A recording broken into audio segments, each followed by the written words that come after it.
Olá, meus queridos, tudo bem? Retornamos então aqui para os nossos estudos na carta de João, nas cartas de João, né?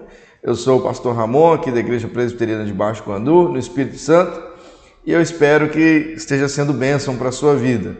Nós já gravamos aí toda a primeira carta de João, né? São 25 breves meditações, né, nessa carta. Está na playlist do nosso canal do YouTube. Dá uma olhada lá, aproveita, se inscreve no canal, deixa seu comentário aí, se quiser fazer alguma pergunta, e na medida do possível nós vamos respondendo. Hoje nós estamos aí na segunda carta de João, então, versos 4 até o verso 6, né? Segunda João não tem capítulo, é uma carta muito pequenininha, versos 4 até o verso 6, que diz assim: Fiquei sobre modo alegre em ter encontrado dentre os teus filhos os que andam na verdade, de acordo com o mandamento que recebemos da parte do Pai. E agora, Senhora, peço-te, não como se escrevesse mandamento novo, senão o que tivemos desde o princípio, que nos amemos uns aos outros. E o amor é este, que andemos segundo os seus mandamentos. Este mandamento, como ouviste desde o princípio, é que andeis nesse amor. Que o Espírito Santo nos conduza, que fale o nosso coração aqui nesse vídeo, em nome do Senhor Jesus. Irmãos, então, como nós vimos, João, ele escreve a primeira carta e, algum tempo depois de ter enviado essa primeira carta, ele recebe algumas notícias a respeito da igreja. A carta surtiu efeito, os irmãos realmente entenderam, mas ainda alguns crentes daquela igreja estavam caindo no conto dos falsos mestres. Então João, ele escreve uma segunda carta pequenininha, mas ele reafirma a necessidade de sermos firmes, né? Ele está combatendo provavelmente os mesmos falsos mestres, mas ele reafirma então a necessidade de ficarmos firmes na doutrina, no amor e na vida moral, na vida santa, né? Condizente com o nome de cristão. Nos versos 1 até o verso 3, Paulo faz uma saudação muito linda, onde ele se apresenta e ele qualifica, né, os seus destinatários. Ele se apresenta como o presbítero, né, alguém que está em condição de liderança da igreja, e cumprimenta a igreja como a senhora eleita e os seus filhos, né, um jeito muito bonito de apresentar a igreja do Senhor, né? A carta não foi escrita para uma senhora, mas ele foi escrito, isso ali é uma figura da igreja, né? E é bonito que ele chama a igreja de os eleitos em Cristo. É uma forma muito bonita de realmente saudar irmãos que estavam tendo dificuldade com falsas doutrinas e falsos mestres. Hoje nós vamos ver esses versos do 4 até o 6, o início da carta propriamente dita, né? Dos versos 1 a 3 é uma saudação. Agora é o assunto, e ele vai seguir encorajando os crentes. Lembra que no verso 3 ele terminou falando de verdade e amor. Então agora ele vai encorajar os crentes a viverem em verdade e em amor. Vamos lá, vamos a algumas notas nos versos. Olha como é que ele começa dizendo que ele tomou conhecimento da situação da igreja. Verso 4 diz assim: Fiquei sobre modo alegre em ter encontrado dentre os teus filhos os que andam na verdade. Quem que são os filhos aqui? Né? Os filhos são os membros da igreja.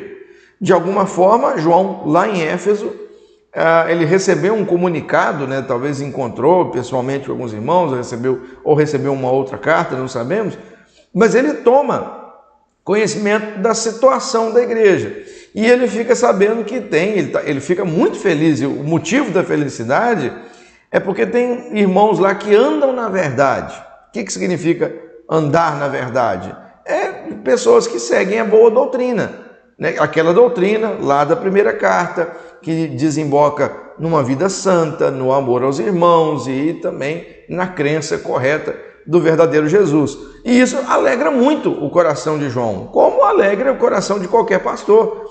Meus irmãos, a maior alegria que um pastor tem é quando, por exemplo, ele está andando na rua e alguém para e fala: fulano é lá, membro da igreja. Nossa, mas fulano é uma pessoa abençoada.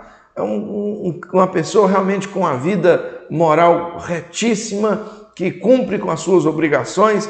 Irmãos, isso é uma alegria para qualquer pastor. E João aqui está alegre, porque ele ouviu isso. Porém, pode ser também que esta aqui já inclua uma advertência, porque ele fala que está alegre por saber que tem quem anda na verdade, mas isso pode ser um contraste com aqueles que já caíram. Então talvez começa aqui uma advertência, como que diz, olha, tem gente que anda na verdade, mas eu estou feliz com esses, mas eu queria que todos andassem na verdade. E aí, olha como é que em seguida ele se refere à verdade de acordo com um mandamento. Olha que interessante. Que andam na verdade de acordo com o mandamento que recebemos da parte do Pai. Que mandamento João está dizendo? Qual que é esse mandamento que João está se referindo aqui? Provavelmente, você vai lá a João 6, verso 29, Jesus Cristo vai falar que a obra de Deus é que as pessoas creiam naquele que foi enviado. Creiam em Jesus Cristo. Então, crer na verdade sobre Jesus é um mandamento. Deus nos chama a crer no verdadeiro Cristo e na verdade sobre o Cristo. Portanto, o apóstolo aqui está feliz porque ele encontrou membros da igreja que permanecem firmes na verdade, mesmo diante desses falsos mestres. Mas ele também meio que, olha, andar na verdade é um mandamento, pode ser que tenha alguém caindo lá. Mas eu queria te fazer a pergunta, é o seguinte, meu irmão, se João te encontrasse na rua hoje, né, ou encontrasse um membro da igreja brasileira, qual que seria a reação de João, né? Será que ele ficaria feliz em te encontrar e falar, não, esse ali é um irmão que anda na verdade? Mas é algo a se pensar, né? Mas aí, baseado então nessa alegria, ele começa a chamar a igreja a viver e a que ande nesse mandamento de amor. Verso 5. E agora, Senhora, peço-te. Olha como é que a carta toma um tom mais pessoal, né? mais próximo. A minha versão aqui, que é Almeida Revista e Atualizada, né? A ARA, ela traduz o finalzinho como peço-te. Mas literalmente a palavra é mais forte do que isso. No grego traz a ideia de um rogo, né? Um pedido emocionado, né? A versão revista corrigida, ela traz como rogot, né? Ela traduz o texto um pouco melhor. Mas aqui é um pedido com um desejo, é um pedido forte. E aí é interessante, porque se você se lembrar, João é um apóstolo. Ele tem autoridade para ordenar coisas. Mas aqui ele olha para a igreja e fala, olha, eu peço com todas as forças do meu coração. E o que ele pede? Continua o verso. Não como se escrevesse mandamento novo, senão o que tivemos desde o princípio, que nos amemos uns aos outros. Ou seja, o que ele pede com tanta força? Que os irmãos amem uns aos outros de forma verdadeira. E esse mandamento é um mandamento antigo, verdade? Lá em Levítico 19 você vai encontrar esse mandamento do amor. Mas a questão é que em Jesus Cristo, o mandamento de amar ao próximo, ele toma um outro patamar, porque João 13:34, João fala para nós nos amarmos como ele fala assim como eu vos amei. E gente, Cristo ele não só ordenou o amor, Cristo exemplificou o amor. Ele mostrou o amor em termos práticos. Como que ele fez isso? Indo para a cruz por nós. Ele mostrou que o verdadeiro amor não é só um sentimento, não é só uma ordenança, mas é uma atitude. Olha, esse mandamento antigo chega em Cristo, Cristo diz, é isso aqui que ele significa. E aí ele vai e realiza, ele mostra, olha, amor é algo prático, é algo a ser vivido, meus irmãos. João está nos lembrando o caminho do velho evangelho. É tão interessante isso, porque esse aqui é um argumento muito poderoso. Porque quando ele fala de algo antigo, é como se ele dissesse, olha, aqui está algo que foi testado. Ele é antigo, ele já passou pelo teste do tempo, ele já foi examinado, ele foi abraçado por homens e mulheres de Deus já lá no passado. Então não abandone este caminho, este velho caminho do amor que Jesus Cristo exemplificou, que ele encarnou o verdadeiro amor para que nós soubéssemos o que é. Irmãos, João está dizendo que nós não devemos abandonar as antigas, a velha doutrina do Evangelho para abraçar coisas novas que surgem diariamente. Os falsos mestres estavam apresentando uma nova doutrina ou um novo olhar sobre a doutrina. João está dizendo, não entra nisso.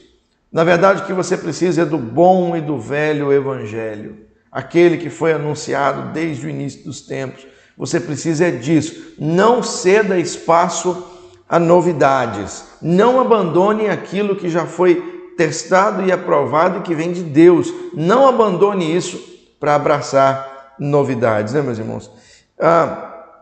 Em seguida ele vai explicar esse amor ordenado, verso 6. E o amor é este, que andemos segundo os seus mandamentos. Olha onde ele está levando a gente. Provavelmente os falsos mestres também falavam de amor. Como nos nossos dias, né? Existe essa ideia de que o cristianismo é a religião do amor. E verdadeiramente, o cristianismo é a religião do amor, mas não esse falso amor que tem se pregado por aí. Amor cristão, o verso diz, o amor é este, o quê? Que andemos segundo os seus mandamentos. Amor cristão é obediência de mandamentos, é andar segundo mandamentos, é viver de acordo com os mandamentos de Cristo. Isso é amor. João encontrou aqueles que andam na verdade e agora está chamando eles também a andarem no amor. Ou seja, o amor consiste em viver de acordo com os mandamentos de Deus e guardá-los de forma muito cuidadosa. Isso é amor. Amor é algo palpável, realizável, é algo demonstrável na vida. Não é um mero sentimento, não é algo unicamente etéreo, metafísico. Não. Amor, você prova o seu amor, você demonstra o seu amor. Quais mandamentos que ele está falando aqui? Quando ele diz andem segundo os mandamentos, provavelmente é os 10 mandamentos. Porque olha, quem ama não cobiça as coisas dos outros, quem ama respeita o próximo, quem ama respeita, honra pai e mãe, quem ama cuida das coisas que pertencem do outro. Ou seja, guardar os mandamentos é uma demonstração prática de amor. Os falsos mestres estavam negando a lei, mas dizendo assim, basta você viver em amor, o importante é viver o amor, o importante é amar ao próximo como a ti mesmo, quando na verdade, com isso, estavam dizendo, a lei não importa, o que importa é amar. E aí João está dizendo, não tem como ser assim, porque amar é guardar mandamento. Então eu preciso sim da doutrina, eu preciso conhecer, eu preciso ser um entendedor, eu preciso olhar para a Bíblia, porque a Bíblia me ensina o que é o amor. João está corrigindo esse pensamento. Ele está dizendo, amar é seguir mandamentos, isso é amor. Jesus Cristo foi a maior prova disso. Porque ele viveu de forma perfeita os mandamentos. E ele mostrou o que é amar ao próximo na última das consequências. Subiu à cruz para morrer pelo seu povo. E aí, o verso 6 vem num verso complicado agora, uma situação complicada, tem várias variantes e interpretações. O verso 6 ele continua assim, este mandamento, como ouviste desde o princípio, é que andeis nesse amor. Essa é a versão ARA, Almeida Revista Atualizada. Talvez a tradução mais pura, ela seria o seguinte, este é o mandamento como ouviste desde o princípio, que andeis nele. A palavra nesse amor não faz parte do original, é uma interpretação do tradutor. O tradutor pegou e entendeu, isso aqui ele está falando do amor. Então ele acrescentou essa palavra para harmonizar o texto. E aí você tem duas formas de olhar para esse texto. Você tem o texto puro, que não tem nesse amor, que é o original. Então o apóstolo estaria chamando a gente para nos mantermos firmes naquilo que ouviram dos apóstolos.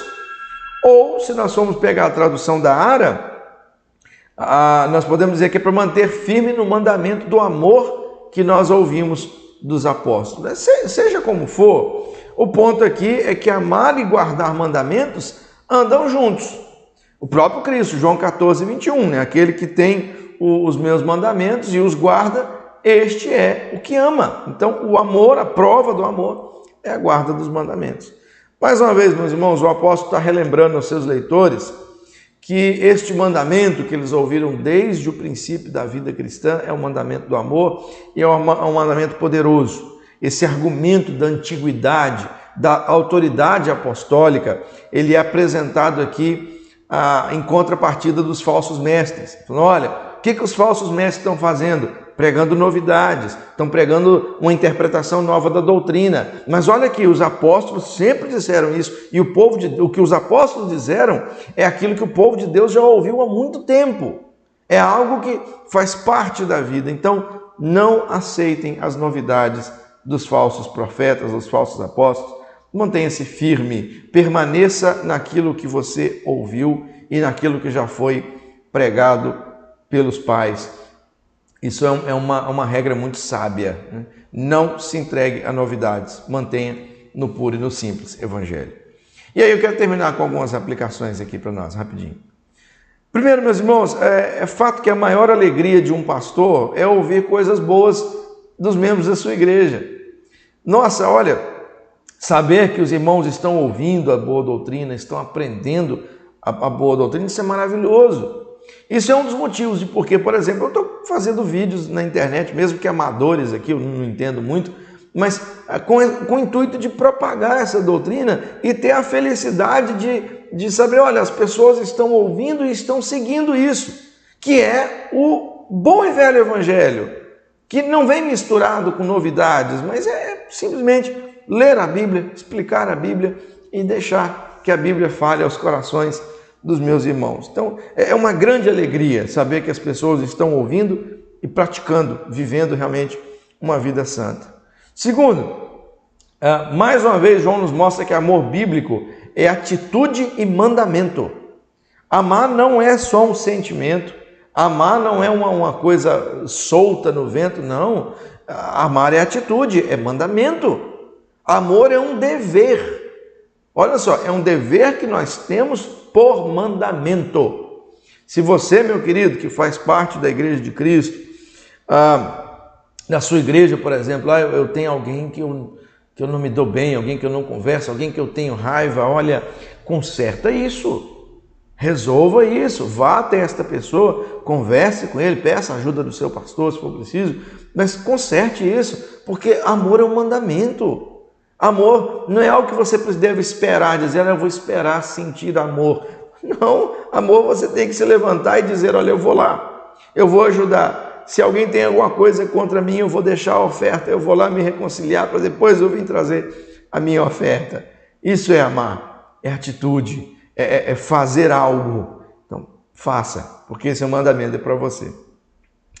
E por último, se as velhas e boas doutrinas bíblicas, meus irmãos, estivessem na mente do coração do povo cristão, ele não seria enganado.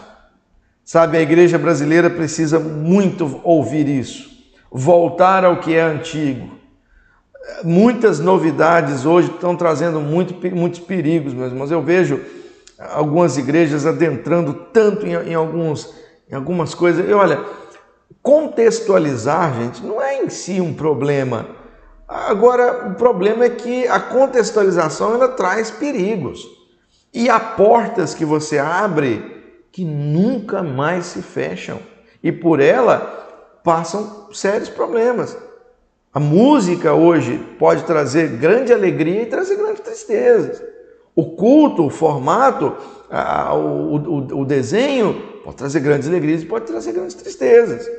Então, cuidado, vale mais a pena manter naquilo que é antigo e que foi testado e que foi aprovado na boa e na velha doutrina apostólica. Cuidado com esses discursos muito bonitos, cuidado com esses que se assentam, que fazem da igreja um local de declamar poesias bonitas, mas que no fundo não trazem doutrina, não trazem ensinamento. Cuidado com aquelas igrejas onde o cara abre a Bíblia e logo em seguida fecha, né, e vai falar outras coisas. Cuidado. Isso aí é um sinal de um falso mestre, de alguém que está pregando ideias da sua cabeça, é alguém que está tentando convencer pela artimanha da palavra e não apresentar a boa e velha doutrina. Bom, se os evangélicos brasileiros de fato tomassem a Escritura como regra de fé e de prática, eles não seriam enganados pelos falsos ensinamentos desses autoproclamados bispos, apóstolos, já tem até pai-apóstolos, né? Estão infestando aí o cenário gospel brasileiro, arrastando multidões crédulas para práticas aí que são antibíblicas. Cuidado! É melhor manter-se no bom e no velho evangelho. Abrir a Bíblia, ler a Bíblia, explicar a Bíblia. Isso é saudável e faz bem. Que Deus te abençoe e até o próximo vídeo, se o Senhor nos permitir.